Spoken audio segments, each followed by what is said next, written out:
The knock comes just before sunrise. 3 taps. Not loud. Just precise. You're already awake. The laptop on the kitchen table still glows from last night's spreadsheets, rows of transfers, shell companies, a payment that moved through 3 countries while you slept. Another knock. You close the laptop halfway. Not all the way. Someone once told you the man who slams his laptop shut too fast looks guilty. The door opens before you reach it. 2 men step inside without asking. They don't look like accountants. They look like the kind of people who solve problems permanently. One of them drops a black duffel bag onto the table. It lands with a heavy thud. You don't have to open it to know what's inside. Cash. A lot of it. The man with the shaved head nods toward the laptop. Can you clean it? You stare at the bag. You're a certified accountant. You used to file taxes for dentists and construction companies. Now someone is asking if you can erase the financial fingerprints of a criminal organization before breakfast. You hesitate. That hesitation lasts maybe 2 seconds. Then you unzip the bag. Inside are vacuum-sealed bundles of $100 bills, each brick stamped with a bank wrapper. You count quickly. $2 million. The problem appears immediately. Banks flag deposits over 10,000. Anti-money laundering systems monitor unusual activity.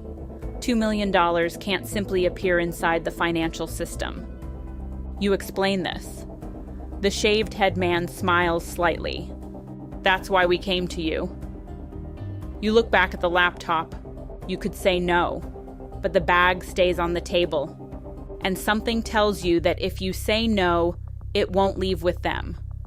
So you make a decision. You start typing. First step, fragmentation.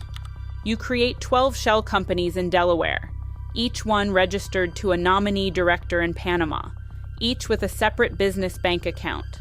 Then you divide the cash. The money gets broken into hundreds of smaller deposits. 8,000 here, 9,200 there.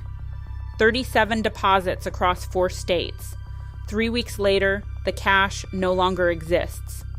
On paper, it's now consulting fees, import payments, and real estate deposits moving through legitimate accounts. $2 million has become clean money. You send the spreadsheet. The shaved head man replies with one word. Good. That should have been the end. Instead, it becomes the beginning. 2 weeks later, they call again. Another bag. This time it's 4 million. Then 6. Soon the numbers start to escalate faster than you expected. At first, the work is simple. Cash gets deposited slowly. Companies send invoices to each other. Money moves through layers of accounts until it emerges looking legitimate. But then the operation changes. One night, they bring you something different. Not cash, a hard drive. Inside is a list of 214 wire transfers totaling 38 million. The money didn't move through suitcases. It moved through banks, international ones. The shaved head man points to the screen. Problem. You scroll.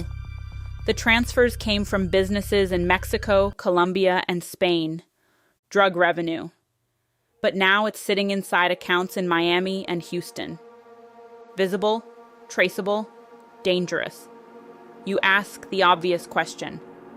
How fast do you need it gone? 48 hours. Now the pressure changes. You can't use deposits anymore. These are wires already inside the system, so you design something bigger. A mirror transaction network. First, the money moves into import-export companies you control. The companies create fake purchase orders for industrial equipment. The funds are wired overseas as supplier payments. Then the real trick happens. The supplier company in Hong Kong doesn't ship anything. Instead, it sends a refund to a different company in Singapore. That company routes the funds through a cryptocurrency exchange. From there, the money disappears into cold wallets. By the time it re-enters the banking system weeks later, It's labeled as crypto investment profits. The original trail is gone. You finish the process in 36 hours. The shaved head man calls again. You're moving up. You don't ask what that means. You find out soon enough. 3 months later, you're flown to Mexico City, a private office, black glass building, 23rd floor. Inside, the real boss waits. He doesn't shake your hand. He slides a tablet across the desk. On the screen are numbers. Monthly revenue, $210 million. Can you hide this? Your stomach tightens. That isn't laundering anymore. That's managing the financial bloodstream of an entire cartel. You study the numbers, then you say something that surprises even you. Yes, your job changes overnight. You're not just cleaning money anymore. You're designing the entire financial architecture. The system now spans 17 countries. Drug revenue enters through cash, crypto, and front businesses, restaurants, car dealerships, construction firms. Each business reports slightly inflated revenue. The extra income absorbs the cartel's cash. Meanwhile, offshore trusts in the Cayman Islands hold real estate purchases worth hundreds of millions. Everything looks legitimate. On paper, the organization is just a global investment network. For a while, the system works perfectly. Then the first mistake happens. A junior accountant in Dallas forgets to split a deposit. $147,000 goes into a bank account at once. Within hours, the bank files a suspicious activity report. You see the alert. The problem is obvious. The account now sits inside a government database. You call the shaved head man. There's exposure. Silence. Then he asks one question. How bad? You calculate quickly. One flagged account connects to 5 shell companies. Those companies link to 11 others. In the wrong hands, investigators could map the entire network. You make a decision. Burn the branch. Within 6 hours, every connected account is emptied and closed. Companies dissolved. Servers wiped. The Dallas accountant disappears from the payroll.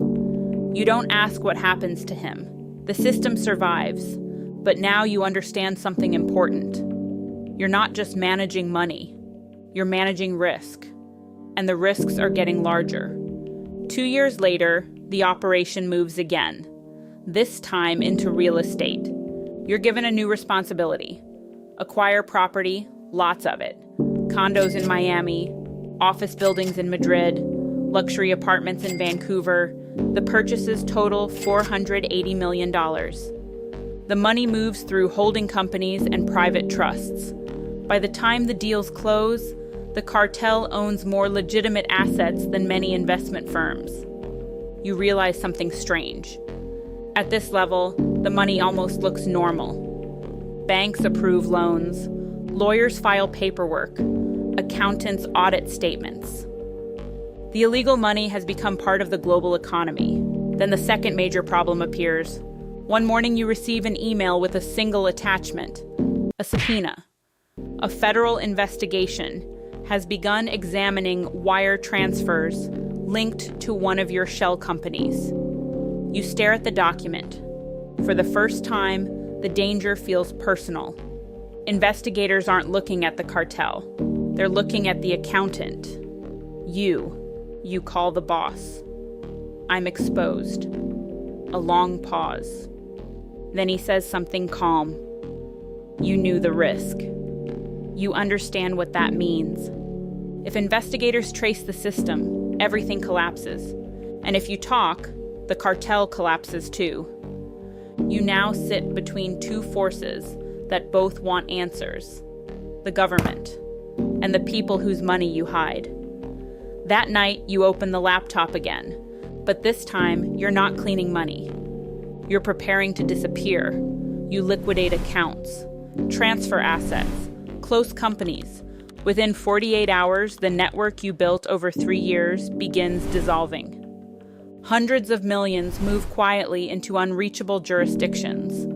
Then the final step. You board a private flight, leaving from a small airport outside Houston.